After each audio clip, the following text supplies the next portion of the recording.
Le rêve est un monde parallèle dans lequel nous vivons des expériences ordinaires et insolites. Certaines s'en rappellent, d'autres moins. Mais nous avons toutes et tous la faculté universelle de rêver. De quoi rêve-t-on lorsque l'on s'endort ? Quel sens y mettons-nous ?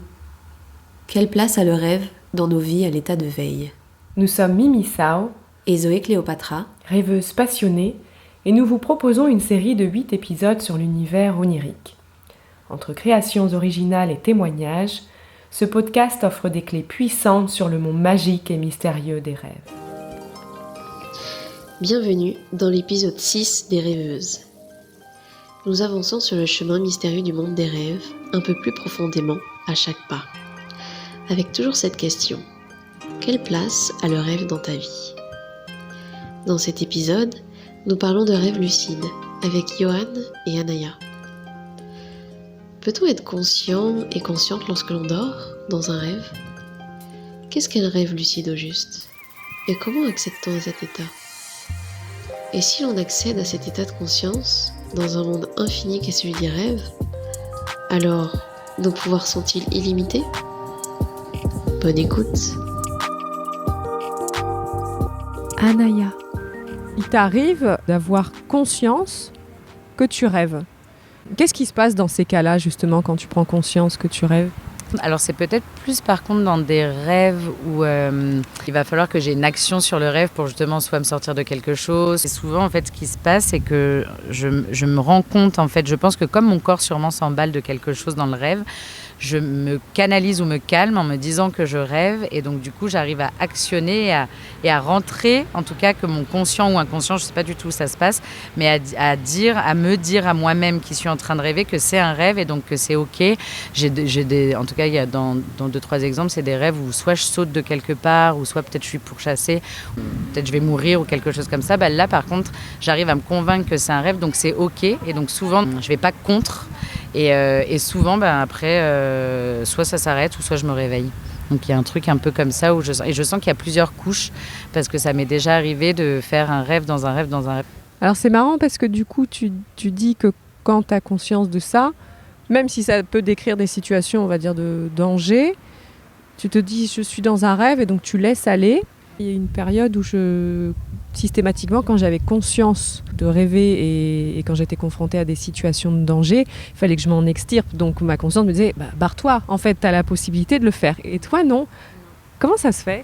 Eh bien, parce que je pense que ça m'est déjà arrivé, ça, ce qui se passe dans ton rêve. Et en fait, ce côté justement de comprendre, en tout cas d'être... Je ne sais pas vraiment si je suis consciente que je suis en train de me dire ça, mais en tout cas, il y a cette forme de lâcher prise, justement, de dire, mais en fait, c'est un rêve. Donc, je ne suis pas dans la réalité, donc il y a une espèce d'angoisse dans mon rêve qui n'existe plus, ou que j'arrive à lâcher en disant, mais en fait, il ne va rien m'arriver puisque je suis dans mon rêve, en fait. Donc, je peux vivre l'expérience qui doit être, puisque, en fait, c'est qu'un rêve. Donc, je pense que ça se joue à ce niveau-là, et donc, du coup, c'est vraiment une forme de lâcher et d'accepter que de toute façon en fait ça se passe que au niveau peut-être de mon mental ou en tout cas au niveau du subconscient qui rêve ou de l'inconscient qui rêve et que justement s'il y a cette situation c'est peut-être qu'il faut justement aller jusqu'au bout. Donc du coup je pense qu'il y a un mécanisme qui se crée pour dire vas-y en fait ce qui doit se passer se passera et c'est un rêve donc en tout cas toi tu vas pas mourir physiquement, c'est un peu ça je crois. Vu que tu as expérimenté ça, est-ce que tu pourrais décrire ce qui s'est passé dans ce rêve ? Eh ben, en tout cas, dans un rêve, il y avait ce côté-là, donc où j'étais pourchassée. Je sais plus trop exactement, mais en tout cas, c'était des personnes. Mais j'étais menacée de quelque chose. Et à un moment donné, en fait, il y a quelqu'un qui voulait me tirer dessus. Et moi justement au lieu de me sauver en fait je suis restée vraiment face, en tout cas j'ai décidé, mais dans le rêve j'ai décidé de dire c'est ok en fait c'est possible parce que justement de toute façon je vais pas mourir vraiment et je pense que en fait ça permet juste en tout cas moi dans ce que ça procure c'est vraiment ce truc là de juste être, de laisser faire en fait les choses et de laisser l'action se mener. Et je sais que moi j'ai déjà ressenti dans le rêve mais vraiment l'impact, quoi, en tout cas physiquement comme un impact de... Comme si je mourrais en vrai, mais que du coup je meurs dans mon rêve puisque je vais jusqu'à laisser ce cheminement se faire dans mon rêve. Et la sensation du corps un peu qui s'éteint. Mais après, je pense que par contre, en 2-2, je me réveille, quoi. Il y a quelque chose où je vais pas plus loin que ça, par contre. Ok, c'est puissant quand même. Hein. Quel effet ça te fait quand tu te réveilles? Ouais, souvent, en tout cas, dans le corps, dans l'esprit, je suis impactée, en tout cas, quoi. Je sens que c'était bousculant ou que c'était fort ou que ça m'imprègne. Après, en tout cas, ça ne me met pas forcément mal dans la continuité, mais sur le moment, dans le corps et dans les sensations, je sens que c'était un peu chamboulant, pas bouleversant, mais c'était chahutant, quoi, dans le rêve. C'était intense. Tu décris donc ta faculté à par moment prendre conscience que tu es en train de rêver. Donc on appelle ça le rêve lucide, je ne sais pas si tu connais le terme. Et on en a rencontré un qui, lui, il se fixe carrément des objectifs pour aller chercher encore plus loin, explorer son potentiel dans la lucidité. Qu'est-ce que tu penses, toi, de ça ? Je trouve ça puissant aussi et hyper intéressant. Et je pense qu'en tout cas, dans le rêve, on peut venir changer des choses à l'intérieur de nous. Le rêve nous permet d'actionner, de comprendre, de débloquer des choses dans notre vie réelle. C'est-à-dire que par le rêve, c'est c'est une autre sphère parallèle qui touche par contre quand même notre vie réelle et donc notre intérieur, nos émotions. Je pense que c'est puissant et que c'est complètement faisable et ok. En tout cas, qu'il y a des personnes qui ont justement cette connexion sûrement au rêve et à sentir les choses pour aller vachement plus loin à l'intérieur. Est-ce que c'est quelque chose qui revient souvent ou pas chez toi, cette conscience du rêve quand tu rêves ? Ouais, régulièrement. Souvent, c'est quand même dans le côté un peu danger. Après, c'est peut-être quand même dans un endroit où quand même il y a des choses peut-être émotionnelles ou des peurs, ou en tout cas qu'il y a des choses plutôt qui se passent, des choses qui peut-être me perturbent à l'intérieur et que du coup ça va être plutôt par le rêve que je vais aller toucher certaines choses.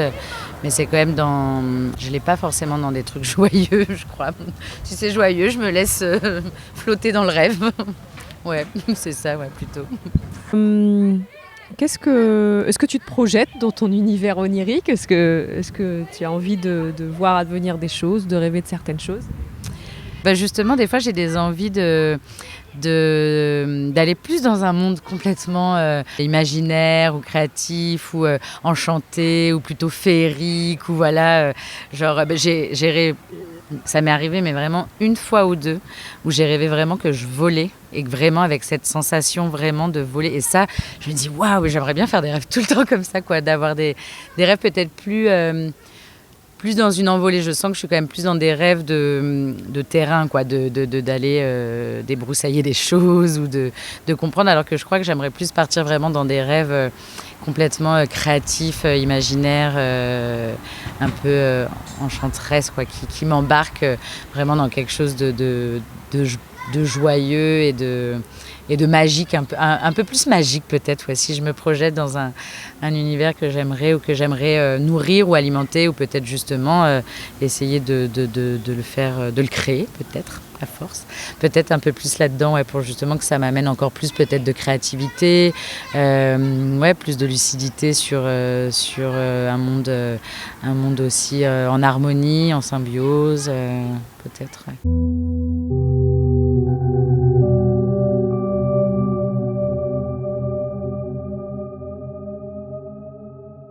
Johan. Comment je peux me définir ? Je suis un montagnard, avant tout, d'origine, et qui a démarré très cartésien dans une école d'ingénieur, et qui s'est rendu compte que si on veut être parfaitement cartésien, il faut embrasser la part d'irrationnel qu'il y a dans les humains, et c'est là-dedans que j'ai pu trouver les rêves. Merci pour cette présentation. Alors, toi, ton dada, c'est le rêve lucide. On en avait déjà parlé. Est-ce que tu pourrais définir ce que c'est un rêve lucide ? Un rêve lucide, ça reste avant tout un rêve standard, donc comme les autres, il est de la même nature, au détail près que le rêveur sait qu'il est en train de rêver. Donc c'est comme un rêve normal, il peut être aussi réaliste ou aussi peu réaliste qu'un rêve normal, même s'il a tendance à être un petit peu plus réaliste, mais simplement on sait ce qui s'y passe. Donc les règles restent les mêmes, les mécanismes restent les mêmes, les choses ont tendance à se passer selon les mêmes règles que dans les rêves normaux. Par exemple, les attentes ont tendance à se produire dans les rêves. Et ben dans un rêve lucide, on va pouvoir contrôler ses attentes et savoir faire attention à ce qu'on pense pour orienter comment le rêve se passe. Mais la simple définition, c'est juste savoir qu'on rêve. Est-ce que tu pourrais raconter l'intérêt que tu as pour le rêve et comment c'est venu, plus spécifiquement pour le rêve lucide ? Alors, l'intérêt pour le rêve lucide est venu avec l'intérêt pour le rêve tout court. Moi, jusqu'au début de mes études, je pensais que je ne rêvais pas. Et je ne m'en rappelais pas du tout jusqu'à lire sur Internet des personnes qui parlaient d'une partie isolée des rêves lucides qui s'appelle la paralysie du sommeil. On pourrait y revenir un peu plus tard, mais ces personnes décrivaient sur Internet qui disaient que si, quand on va s'endormir ou on se réveille au milieu de la nuit, on ne bouge pas du tout, on peut se mettre à halluciner, à voir des choses, à avoir des hallucinations qui sont faites de rêves et qu'on peut commencer à les orienter. Et avec un petit tutoriel qui disait quoi faire, qu'il fallait résister à l'envie de se bouger ou de se tourner pour voir les hallucinations commencer à arriver. Ça, j'ai pas réussi tout de suite, mais en cherchant sur des forums, j'ai pu voir que en fait, tout ça a été rattaché au grand sujet des rêves lucides et par un forum qui s'appelle LD for All, donc Lucid Dream for All. J'ai tout appris et j'ai réalisé qu'il y avait une communauté de personnes qui développaient cette compétence pour se rendre compte qu'ils rêvaient. Et à partir de là, ça m'a fasciné, mais je ne me rappelais même pas encore de mes rêves. Donc à partir de là, c'est lancé une grande quête sur d'abord se rappeler de ses rêves, puis devenir un rêveur lucide. On peut simplement l'utiliser pour du divertissement pur. Le rêve, j'aime dire que c'est la meilleure simulation qu'on puisse avoir de n'importe quelle expérience.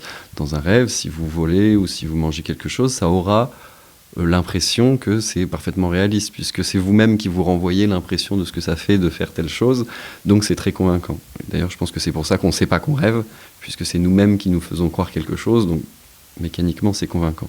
Donc on peut se divertir, aller voler, aller en enfer, ralentir le temps, devenir géant, devenir petit, aller au paradis, traverser le ciel, voler sur un dragon, avoir des ébats avec votre star de cinéma préférée. Des tonnes de choses sont à faire, développer des pouvoirs magiques, c'est tout des choses que j'ai pu faire ou que j'ai pu voir d'autres personnes faire. C'est le divertissement pur. On peut aussi faire de l'introspection. Donc on est à l'intérieur de soi-même. Pas mal de personnes, et même dans la culture populaire, connaissent l'interprétation des rêves. On a tendance à croire, et pas mal de psychanalystes ont pu le dire, que les rêves étaient chargés de sens et que tout n'était pas forcément à prendre au pied de la lettre. Dans un rêve standard, on va rêver de quelque chose, d'une symbolique par exemple, et ensuite on va se réveiller et se dire mais qu'est-ce que ça voulait dire ? J'étais dans la mer, le dictionnaire me dit que la mer ça veut dire la sérénité, donc peut-être que ça veut dire que je suis bien dans ma vie, ou à l'inverse, j'ai rêvé d'un serpent, ça veut dire un danger ou perdre mes dents. Tout ça c'est une interprétation a posteriori, mais le rêve lucide permet une interprétation in situ, et donc on peut dialoguer avec les personnages de rêve. Je me rappelle un rêve lucide où j'ai pu aller parler avec une ex avec qui ça s'était mal fini, et je lui ai demandé ce qui s'était passé, et j'ai pu avoir une sagesse différente de celle que j'avais eue à l'état d'éveil, ou bien parler avec mon ombre, ou bien on peut confronter des peurs, se conditionner à faire des choses, on peut se parler à soi-même, donc c'est assez intéressant. Ça, c'est l'introspection. Il y a aussi la créativité artistique, on est dans un domaine déjà où tout est possible, il n'y a pas de risque, donc ça peut être un terrain de jeu, un bac à sable. Si on apprend un petit peu à contrôler, on peut expérimenter, créer des choses, aller dans des endroits et aussi exploiter la créativité du subconscient. Donc on peut vouloir aller quelque part. Par exemple, quand j'étais allé en enfer, je ne m'étais pas imaginé a priori ce que ça donnerait, mais en y allant, j'ai été surpris par ma représentation personnelle de ce que pourrait être l'enfer, qui était un genre d'enfer grec. Au final, j'y ai retrouvé Ronald McDonald, mais ça, c'est très personnel. D'autres personnes que j'ai pu voir, par exemple un peintre sur Internet qui disait qu'il se rend dans un musée et demande à voir sa prochaine œuvre. Et donc on lui présente une œuvre de son style, mais qui est nouvelle. Aussi un musicien qui tourne les boutons d'une radio jusqu'à trouver une musique qu'il ne connaît pas et qu'il apprécie.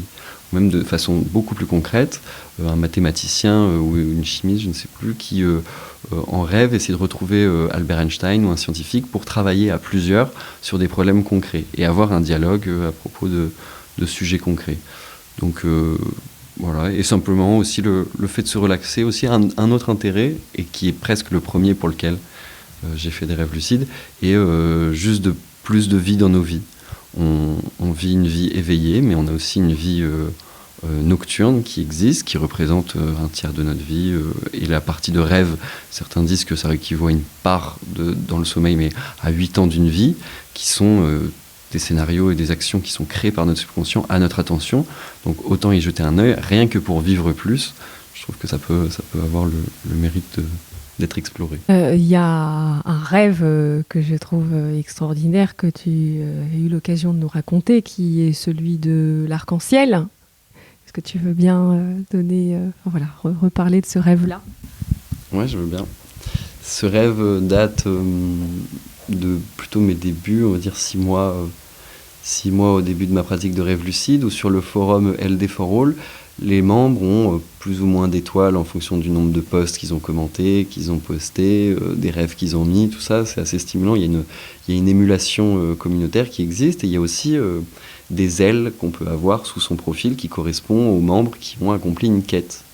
Et chaque mois, les modérateurs du forum proposent une quête, qui est un sujet de quelque chose, un objectif à faire dans ses rêves.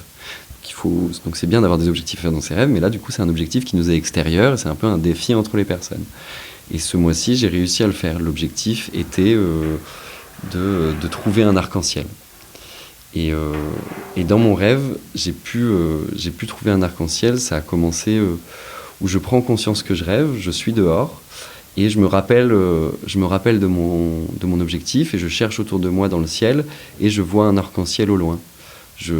Je m'envole, j'avais appris à voler déjà, je me concentre, c'était pas évident, et je pars parmi les nuages, et je vois que les nuages commencent à former une espèce de route de nuages avec des lacets, et moi je vole un petit peu au-dessus, et ça commence à prendre de belles couleurs, c'est vraiment magnifique, et j'arrive jusqu'à l'arc-en-ciel qui est au loin, donc en fait j'arrive à m'en rapprocher, j'arrive à arriver jusqu'à devant l'arc-en-ciel, et il est gazeux devant moi, donc je vois tous ces anneaux, tous ces rayons de couleurs différentes, et j'arrive devant et je le prends dans mes mains, je passe mes mains à l'intérieur, et il est gazeux, donc ça passe à travers, je ferme ma main à travers le gaz, et je la regarde, et là quand j'ouvre, je vois qu'il commence à se cristalliser, et c'est comme des éclats d'un cristal multicolore qui fond un petit peu dans ma main, qui fait une couleur iridescente de couleur. Donc je goûte et je sens que ça pétille. Je suis content, je relève la tête, et là je vois l'arc-en-ciel qui a totalement été solidifié, qui ressemble à un gros biscuit dans lequel je me mets à mordre à pleines dents, et que chacun de mes crocs laisse des grosses marques de dents, mais pas comme des marques de dents d'humains, mais comme des marques de dents de cartoon. Et je continue d'en manger, jusqu'à ce que je me retrouve au sol. Je suis plus du tout en train de voler. Et après, je crois que j'ai perdu un peu ma lucidité. J'étais dans une gare. Et je sais plus trop ce qui s'y passait, mais j'étais galvanisé par mon rêve d'arc-en-ciel, de l'avoir mangé. Ça avait un goût comme une paille d'or, le biscuit paille d'or de Lu, mais avec des goûts de fruits qui pétillent. Et c'était sucré, c'était délicieux. On ne sait pas quel goût va avoir un arc-en-ciel. Et c'était aussi ça l'objectif. En fait, ok, la plupart des choses vont avoir la même sensation qu'en vrai, mais quelle sensation vous pensez que votre subconscient va vous créer de manger un arc-en-ciel ? Qu'est-ce que vous pensez que ça vous ferait d'être un arbre, d'être une rivière, de devenir le vent, de traverser un arbre, de manger de la lave ? C'est un de mes objectifs actuels, mais peut-être d'avoir une vision à 360 degrés, de devenir géant, d'avoir 3 bras, de voir 2 personnes en même temps, de se serrer sa propre main. Tout est imaginable, et tout ce qui est non physique, il n'y a plus de limite physique à ce qu'on peut ressentir. Par contre, notre subconscient va quand même nous créer une expérience complètement vraisemblable et réaliste et immersive. Donc c'est ça qui est chouette. C'est très chouette. Moi, ça me fait penser à un rêve que j'avais fait où j'ai vécu l'expérience d'être une toupie. Et ça renvoie clairement à la possibilité magique des expériences comme ça, qui sont plutôt de l'ordre de la créativité, de l'aventure. Et toi, quelle technique tu as utilisée pour parvenir à atteindre ces rêves lucides? Et est-ce que tu y es parvenu facilement? Alors au tout début, si vous êtes quelqu'un qui ne rêve pas du tout, donc déjà on part pas tous égaux dessus. Il y a des personnes qui se rappellent déjà de leurs rêves, il y en a qui s'en rappellent pas, et il y en a qui ont déjà fait des rêves lucides. Je crois qu'en moyenne, c'est une personne sur deux dit avoir déjà été conscient dans leur rêve. J'ai même croisé des personnes qui en font déjà régulièrement.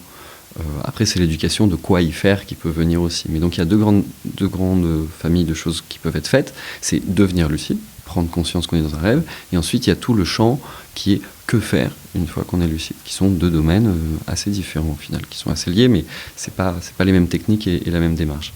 Moi j'ai découvert donc qu'il fallait se rappeler de ses rêves d'abord, parce que sinon on risque d'oublier qu'on a fait un rêve lucide.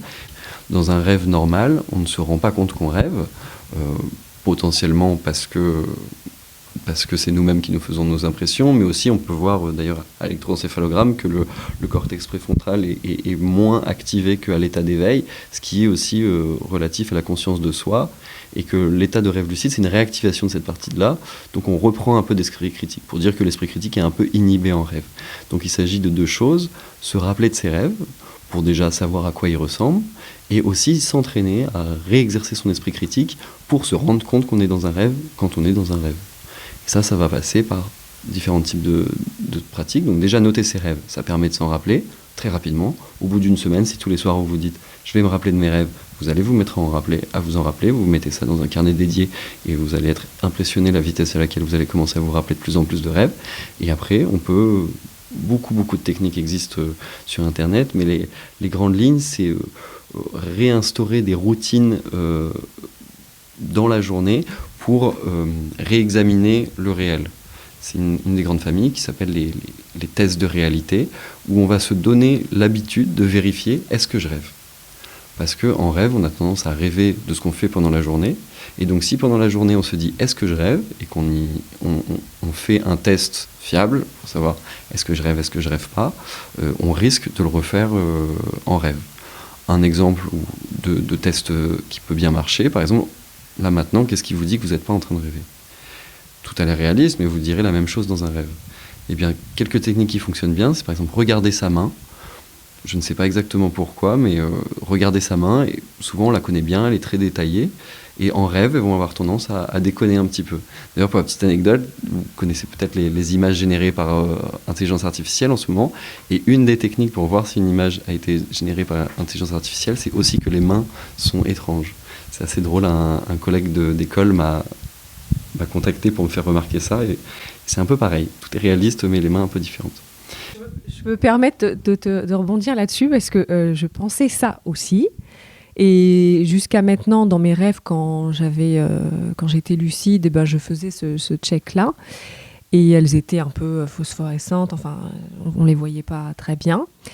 Et il y a à peu près un mois, j'ai rêvé que j'étais dans une salle où j'avais l'impression qu'il y avait du monde, alors il n'y avait que moi à l'intérieur, et il y avait un verre d'alcool face à moi. Et là, j'ai regardé ce verre, et puis j'ai hésité à le boire, et finalement je l'ai fait. Et à ce moment-là, il y a comme un tourbillon. J'avais l'impression quand même, c'était une sensation comme si j'étais très compressée. Et mon réflexe, ça a été de pousser cette énergie qui venait du haut. Et à ce moment-là, j'ai dressé mes mains, véridique. Mes mains, elles étaient comme ça. Et je m'en suis amusée parce qu'à ce moment-là, j'étais lucide, donc j'ai dansé tout ça à ce moment-là. Et je me suis réveillée en me disant « Ah, c'est quand même assez étonnant » parce que j'avais toujours entendu qu'on ne les voyait pas. Et bah, là, je les ai vus. Tu les as vus bien. Net. Oui. Oui, non, c'est possible de les voir net. C'est vrai que après, c'est aussi ces exercices-là, c'est aussi pour le fait de se réexaminer et de remettre en cause quelque chose. C'est mettre une pause et dire est-ce que tout est normal? Et la plupart du temps, c'est suffisant rien que de se poser la question est-ce que je rêve? Pour se rendre compte qu'on est en train de rêver. Souvent, c'est dès que le doute apparaît qu'on se rend compte qu'il y a plusieurs choses qui peuvent être un peu différentes, et quand on se met à réexaminer la réalité et à douter de la réalité, c'est surtout ça qui est important. Après, c'est vrai que la main, des fois, ça peut ne pas marcher. Donc le mieux, c'est de vérifier avec plusieurs techniques. Moi, celle qui marche le mieux, c'est de se boucher le nez et d'essayer de respirer avec, parce qu'on ne bouge que son faux nez, et du coup l'air passe à travers. Une des seules choses qui reste synchronisée entre le corps réveillé et endormi, c'est la respiration et le mouvement des yeux. Et donc la respiration, si on respire par le nez, on va pouvoir sentir l'air passer par son nez de son vrai corps, mais du coup si on le bouche, c'est assez saisissant. C'est comme respirer sous l'eau, on sent qu'il y a quelque chose qui est différent. Donc ça, c'est 2 exemples de tests de réalité que vous pouvez faire. Dans les grandes lignes, on va dire, vous le faites 5 fois par jour. Vous dites, est-ce que je rêve ? Le but est de se créer une habitude. C'est pas parce que ça n'a pas marché le premier jour qu'il ne faut pas continuer. C'est plus un marathon qu'un sprint. Il faut se créer une nouvelle habitude. Et une nouvelle habitude, ça prend du temps. Il faut créer vous allez devenir un rêveur lucide. Donc c'est quelque chose que si vous n'avez pas fait jusqu'à présent, il faut le créer, mais mécaniquement, ça rentre. Et tout le monde a réussi. J'avais créé une association dans mon école d'ingénieur. Tout le monde a réussi à faire des rêves lucides avec différentes rapidités. Des fois, c'est le premier jour. Des fois, c'est 1 mois. Moi, en partant de rien, j'ai mis 1 mois à faire un rêve lucide. Donc, vous habituez 5 fois par jour. Vous dites, est-ce que je rêve ? Vous regardez votre main, vous bouchez devant votre nez. Vous dites, OK, bon, là, je rêve pas. Mais si je rêvais, à quoi ça ressemblerait ? Essayez de s'exercer à prendre conscience qu'on est dans un rêve. Faire comme si. Et si j'étais dans un rêve ? Ah, je suis dans un rêve. Et on joue le jeu, on essaye d'y croire. Et on se dit, ah, je suis là, et qu'est-ce que je ferais ? Et là, penser à un objectif aussi. Se fixer un objectif. Par exemple, quand je serai lucide, je voudrais aller voler, ou je voudrais devenir un ours ou un oiseau. Avoir un même objectif. Parce que devenir lucide, pourquoi ? Comme ça motive un petit peu. On se dit, on se met dans l'habitude. Est-ce que je rêve ? Non, je rêve pas. Mais si je rêvais, ah, j'irais voler. Et ensuite, une petite autosuggestion qui est, vous dites, la prochaine fois que je rêverai, je me souviendrai que je rêve et j'irai voler, par exemple. Et ça, c'est suffisant. Moi, j'ai fait uniquement ça pour démarrer, en lisant des bouquins. Évidemment, si on s'intéresse au sujet, si on en parle, j'aime bien conseiller de démarrer avec quelqu'un. Si vous vous intéressez à ce sujet, il y a de bonnes chances que ça intéresse votre voisin, et vous vous dites, ni toi ni moi, on rêve.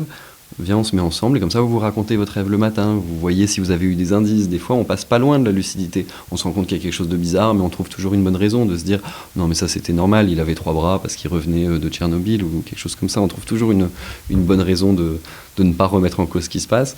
Et du coup, c'est intéressant de faire cette quête à plusieurs. Vous pouvez le faire tout seul, vous pouvez le faire avec des amis sur Internet, mais ça viendra forcément. Tu sais que alors j'ai tapé rêve lucide sur Internet, dans la barre Google, et le premier truc sur lequel je suis tombée, c'est rêve lucide, danger à coller. Et alors, il y a des personnes qui ont peur de confondre le rêve et la réalité, de faire des cauchemars lucides, voire même des paralysies du sommeil. Et d'ailleurs, à ce titre-là, j'ai vu quelque chose qui était assez intéressant, c'est qu'en fait, les rêves lucides et la paralysie, c'est l'inverse, c'est-à-dire que dans la paralysie, tu as le moi endormi qui va dans un état d'éveil, et dans le rêve lucide, c'est le moi éveillé qui va dans l'état de rêve. Qu'est-ce que ça t'évoque, ça ? Je trouve ça très joli déjà. Et c'est vrai que ce double état existe. Ça m'évoque que j'ai déjà pu avoir peur en rêve lucide parce qu'on ne sait pas bien ce qui se passe. Des fois, on peut se rendre compte qu'on rêve, on se dit mais où est-ce que je suis ? Est-ce que je suis bloqué ? Et il y a pas mal de personnes qui en parlent aussi sur Internet qui se disent mais est-ce qu'on peut rester bloqué ? Il y a beaucoup de craintes et en soi, je pense qu'aucune n'est vraiment fondée. Il n'y a jamais eu d'accident de rêve lucide que je le sache. J'ai jamais connu de personne qui préfère être dans sa vie de rêve lucide que dans sa vie éveillée. C'est vraiment un bonus en plus. Pour parler de la paralysie du sommeil, alors c'est des phénomènes qui ont été observés, même il y a des gravures ou des écritures depuis le Moyen-Âge où ils disaient que c'était un démon, et des récits qui peuvent faire assez peur où les personnes se réveillent dans leur chambre, ont l'impression de se réveiller en tout cas, et voient comme un démon sur leur torse qui leur appuie. On peut sentir des symptômes, ça peut être déjà ne pas pouvoir bouger, avoir une sensation d'oppression thoracique et un peu une sensation de danger sur la périphérie de la vision. C'est des choses qui arrivent à des personnes aussi, même si on ne connaît pas les rêves lucides, ça peut arriver à tout le monde. Mais quand on a la connaissance de ce qu'est un rêve lucide et ce qu'est cet état, on peut avoir un peu peur, mais en même temps, c'est des expériences où on va à l'intérieur, on est dans son subconscient, on peut parler à des personnes qui vont nous dire des choses très profondes. Ça peut être assez bouleversant, mais je pense que c'est un gros avantage du rêve lucide. Il faut avoir une volonté d'aller voir son inconscient. Et c'est sans danger. Donc voilà, c'est la même peur qu'un explorateur, mais mais en restant dans son lit et sans danger. Donc ça, c'est plutôt grisant. Après, pour ce qui est de rester bloqué, on peut croire qu'on va rester bloqué parce qu'on peut, par exemple, avoir des faux réveils où on pense qu'on se réveille et en fait, on est encore dans un rêve. Et on commence, moi ça m'est arrivé plein de fois, à essayer de noter mon rêve, puis je me réveille, puis je renote mon rêve, puis en fait, je suis encore dans un rêve et des fois 3-4 fois, et des fois, on est un petit peu perdu.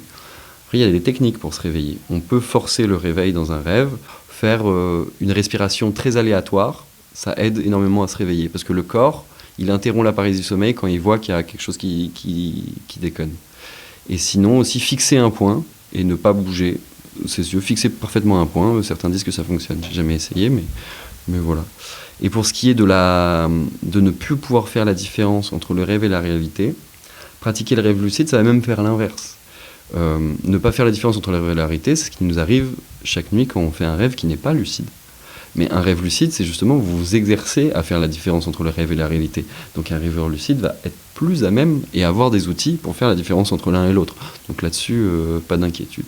Donc on ne peut pas rester bloqué, ça n'a pas de danger. Et pour ce qui est de l'addiction, moi le seul inconvénient, c'est que des fois j'étais très excité d'aller dormir et j'avais du mal à m'endormir, ou très content, ou alors on devient peut-être un peu obsédé à vouloir... Enfin, c'est comme une pratique en soi, c'est un sport mental. Donc voilà, si vous aimez beaucoup jouer aux échecs, vous allez jouer beaucoup aux échecs, mais c'est un bonus, quoi, c'est une activité. Et c'est pas comme une drogue, puisqu'il faut pratiquer, en tout cas pour moi, mais c'est pas une solution de facilité qui d'un coup vous permet une évasion, c'est vraiment une discipline et une pratique régulière qui vous donne accès à un monde plus ou moins son contrôle. Donc, après, il y a beaucoup de craintes sur le rêve, parce que ça parle du subconscient, et je peux avoir du mal à sensibiliser certaines personnes sur le rêve lucide quand ils disent « moi je fais que des cauchemars ». C'est vrai qu'il est dur de dire à quelqu'un « regarde les rêves comme c'est cool » quand la personne ne fait que des cauchemars. C'est un peu dérangeant. Mais bon, ça peut être une thérapie pour faire moins de cauchemars aussi. Est-ce que toi, tu as vu un changement, une progression dans ton parcours de rêveur lucide ? Complètement. Je suis démarré de... Je ne me rappelle pas de mes rêves et je n'ai jamais été conscient. Ensuite, je me suis mis à me rappeler de mes rêves. Au début, quand on se rappelle de ses rêves, on se met à se rappeler du visuel. Puis au bout d'un moment, un rêve dont on se rappelle mieux, on peut se rappeler de l'ouïe, des sons, du toucher, du goût, de l'odorat. Et après, je me rappelle mes premiers rêves lucides où ça durait vraiment pas longtemps. À peine je prenais conscience, je me disais « oh mon Dieu, je suis en train de rêver » et trop d'excitation, on se réveille.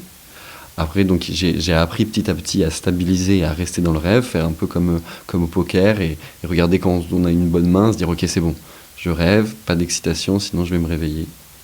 Une fois qu'on arrive à rester dans le rêve, il faut réussir à faire ce qu'on veut faire. Les choses les plus faciles à faire sont les mêmes qu'en réalité. Si je veux aller à gauche, je marche vers la gauche. Si je veux aller à droite, je marche vers la droite. Plus on avance, plus on se rend compte qu'en fait, les rêves et la réalité sont quand même assez similaires. L'un est basé sur l'autre, donc il n'y a pas vraiment de différence. J'ai appris à voler petit à petit. J'ai appris à traverser les murs, à faire apparaître des personnes. Et une progression vraiment... qui a aussi un impact sur ma vie, mais je veux dire, au début, dans les rêves, on se dit je veux contrôler, et je veux pouvoir modifier le rêve à mon gré. On passe par une phase de colonisateur de la conscience, et on essaye de tout dominer, de tout choisir. Et on peut se prendre des fois des backlash, des fois le rêve ne veut pas. Et une part de sagesse vient aussi à réaliser que c'est une co-construction. C'est pas parce qu'on est conscient qu'on est Dieu tout-puissant. D'ailleurs, le rêve, il n'a pas attendu qu'on prenne la conscience pour faire que les choses se passent. Il est beaucoup plus fort que nous. Et donc, si on veut que les choses se passent comme on voudrait qu'elles se passent dans les rêves, il faut coopérer avec le rêve. Et par exemple, si on se met dans un rapport d'effort, qu'on essaye de soulever un caillou et que c'est très dur musculairement, vraisemblablement, on ne s'y prend pas de la meilleure façon. Il faut plutôt changer sa croyance, se dire que le caillou est léger, se dire que tout est possible, peut-être se faire aider par des personnes ou regarder autour de soi. Et donc le rêve va avoir tendance à aller plus loin dans ce qu'on ressent déjà. Si on a peur, ça va mal se passer. Si on trouve quelque chose de beau, peut-être que ça va devenir de plus en plus beau. Donc une grosse progression que j'ai pu faire, c'était réaliser qu'en fait on fait qu'un avec le rêve. On parle avec quelqu'un d'autre, mais en fait c'est nous-mêmes aussi. Donc je me suis déjà retrouvé à avoir des discussions philosophiques très profondes sur l'existentialisme au sein du rêve, avec un personnage sur un banc, à regarder un joli jardin, et tous les deux à halluciner de comment c'est fait, et de se dire mais si c'est ni toi ni moi qui le créons, qui ? et qui est cet architecte qu'il y a derrière, et on peut s'y adresser. J'ai déjà eu l'impression de m'adresser directement à l'inconscient au travers de certains personnages. J'ai l'impression d'accéder à une force vraiment supérieure. Donc ça, c'est ce que j'ai pu faire en rêve, mais aussi le rêve lucide demande de réexaminer le réel. Et déjà, en accordant plus d'importance à ses rêves, et aux détails dans ses rêves et à ce qui s'y passe et à ses mécaniques, on accorde aussi plus d'importance à sa vie et aux détails. Si dans les rêves, on va s'émerveiller des détails qu'il y a sur une table, là je regarde une table, et ben en fait il y a une infinité de détails dans la vie. Et donc être lucide dans ses rêves, ça peut aider à devenir lucide dans sa vie. Et ça pourrait se rapprocher d'une certaine forme de méditation de pleine conscience aussi. Et voilà, ça m'a aidé à regarder les choses pour ce qu'elles sont, des fois avec un œil instantané, et aussi un très gros progrès en auto-examen de la pensée. Écouter son dialogue interne, savoir qu'est-ce que je suis en train de penser, pourquoi je le pense. Parce qu'en rêve, des fois, on peut avoir des pensées qui sont intrusives, qui ne sont pas forcément les nôtres. On peut se retrouver à avoir des croyances, on arrive quelque part, on se dit « je suis à Miami », mais rien ne nous a indiqué qu'on était à Miami. Donc d'où vient cette croyance ? Elle vient de quelque part d'autre. Donc on peut avoir des a priori, et dans la réalité, c'est pareil. Donc ça m'a beaucoup aidé aussi dans l'introspection et dans l'exploration vers l'intérieur. C'est la pratique du rêve lucide qui t'a rendu plus curieux dans la vie à l'état de veille, c'est ça ? Et pas t'avais pas le sentiment d'avoir déjà cet œil un peu aiguisé et que ça soit retranscrit dans ta vie nocturne ? Non, c'est vraiment, je pense que le rêve lucide il est vraiment pour quelque chose d'autre qui a ouvert une vraie porte dans ma vie. J'étais très cartésien, comme je l'ai dit à l'entrée, et en fait réaliser la puissance de la psyché, en fait je pense que le rêve est la même chose que l'hypnose, que la somnolence, que même des fois quand on est un petit peu dans les vapes, quand on est éveillé, que les a priori, que les superstitions, je pense que tout ça est fait des mêmes briques. Et donc m'intéresser au rêve m'a fait m'intéresser à la psyché et à la conscience, aux croyances, aux limitations de l'être humain, et aussi pas tant aux limitations, mais aux mécanismes. Ça m'a apporté énormément d'humilité vis-à-vis à ce que je pense être vrai, ce que je pense être pas vrai. Ça peut amener un certain relativisme, mais en même temps obligé à jouer avec le relativisme de l'être humain. En fait, voilà, on a une vérité qui est la nôtre, et on peut aussi la manipuler. Donc ça a ouvert énormément de portes pour moi à ce niveau-là.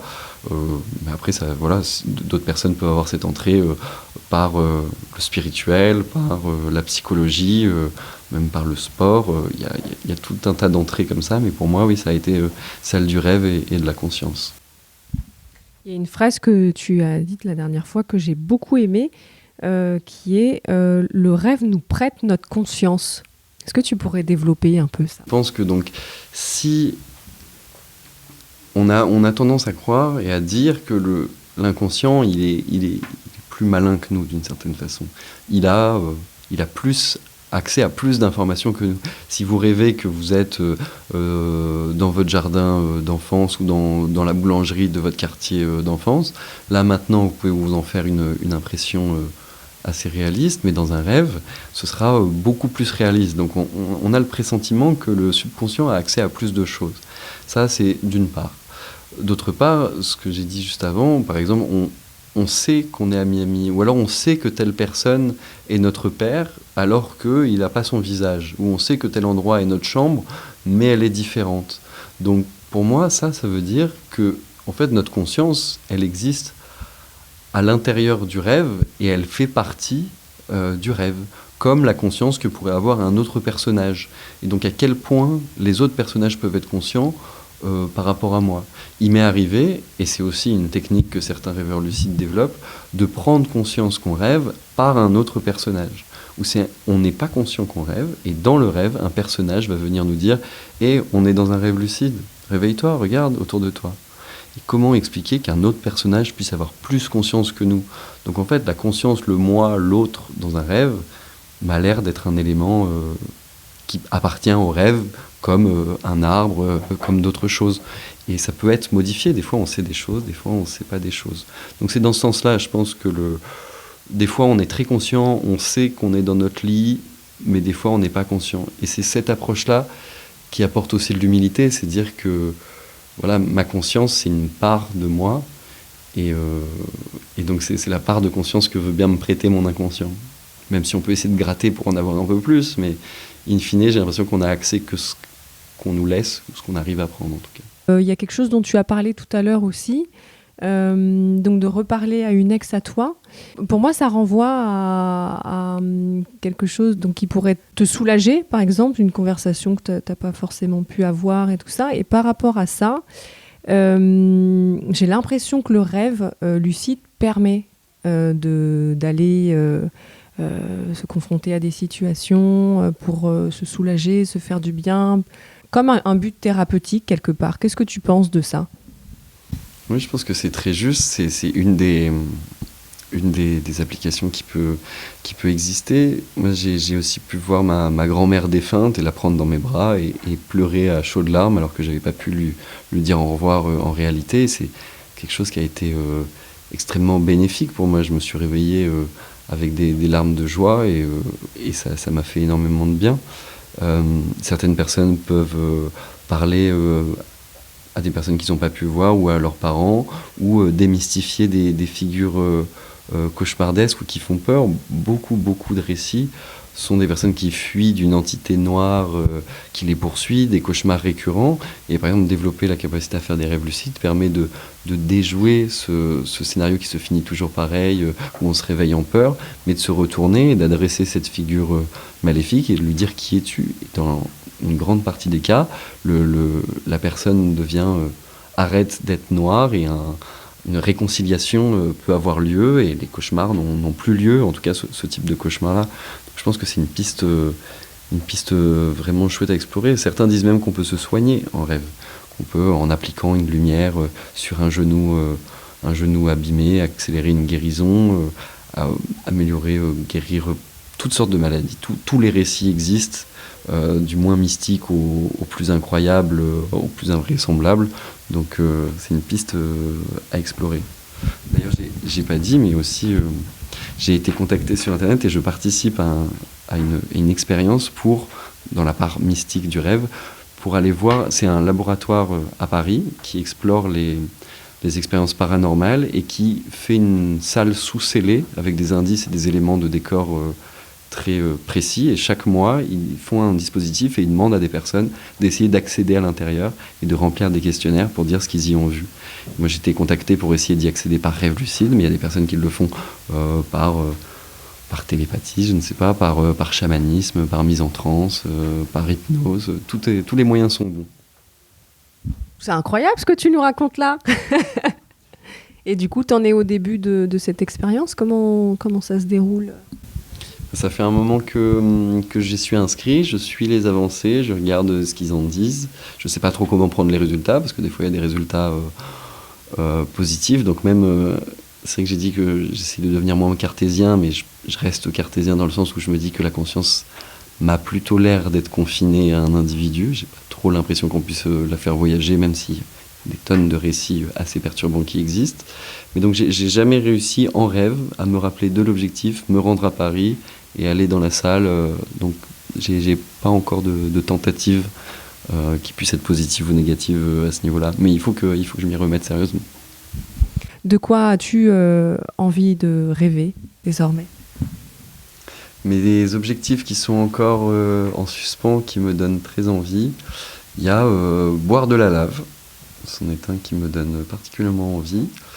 Il y en a un que j'ai fait à moitié, qui est déchirer le ciel et voir ce qu'il y a derrière. Ça, c'est assez... ça m'intrigue, d'essayer de jouer avec les limites de la physique, pour aller un peu dans les pas d'un rêveur qui a sur LD4All, qui s'appelle Writer's Cube, qui est une personne qui fait des rêves qui sont vraiment dingues, avec des astuces. Parce qu'il y a de l'innovation, il y a des astuces à trouver dans les rêves. Par exemple, si un rêve est flou, des fois ils ne sont pas très nets, eh bien, au lieu d'essayer de redevenir plus lucide et de se concentrer, cette personne, elle attrape le flou comme un filtre qu'il y aurait sur une caméra et l'enlève comme un opercule ou comme un truc sur un écran et le jette sur le côté. Et le rêve se retrouve net. Donc en fait, ce qu'on pense fonctionner, fonctionne. Donc ce genre de choses m'intéresse beaucoup. Ouais, aller voir ce qu'il y a dans le laboratoire. Et je sais pas trop encore. Je pense plus de choses d'un ordre de l'introspection. Et aller vraiment discuter avec mon subconscient longuement. Aussi méditer. C'est quelque chose que je n'ai pas beaucoup fait en rêve. Et juste rester et regarder. Ça me dirait bien. C'était le 6e épisode des Rêveuses. Merci à Anaya et à Johan. Un immense merci à Tito et à Julien Gerges pour les compositions originales. Merci à Radio Galère et à toi, auditeuriste, pour ta fidélité. Nous te donnons rendez-vous dans un mois pour l'avant-dernier épisode de la saison. Et n'oublie pas, si tu souhaites soutenir le podcast, tu peux le noter avec 5 étoiles et le recommander à tes amis, à ta famille et à toutes les personnes que ça pourrait intéresser. Merci beaucoup et d'ici là, Faites de beaux rêves.